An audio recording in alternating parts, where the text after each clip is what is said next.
Animals of the past, the woolly mammoth. Imagine a world covered in ice, where a baby was born with a coat of fur over 3 feet long. This is the woolly mammoth calf. Unlike modern elephants, these babies were built for the extreme cold of the Ice Age. They were born with a massive reserve of brown fat behind their necks to keep them warm and a specialized type of blood that acted like natural antifreeze. For the first few years of their lives, they were never far from their mothers, traveling in large family herds across the mammoth steppe. They were playful, curious, and incredibly resilient, surviving blizzards that would freeze almost any other creature on Earth. An adult woolly mammoth was a true titan of the North. They stood over 11 feet tall and weighed up to 6 tons. Their most incredible feature was their tusks, which could grow over 15 feet long and were used like giant snow shovels to clear away the ice and find the grass hidden beneath.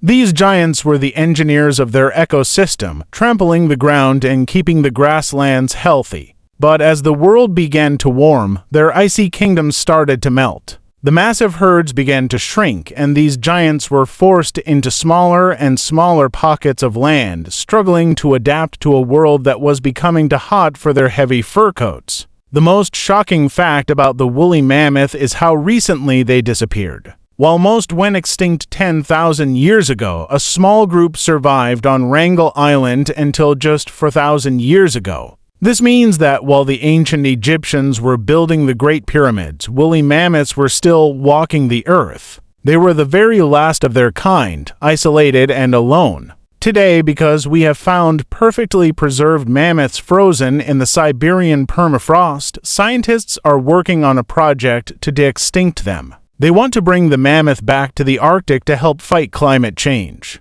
Is it a dream, or will we see these giants walk again? Follow for more animals of the past.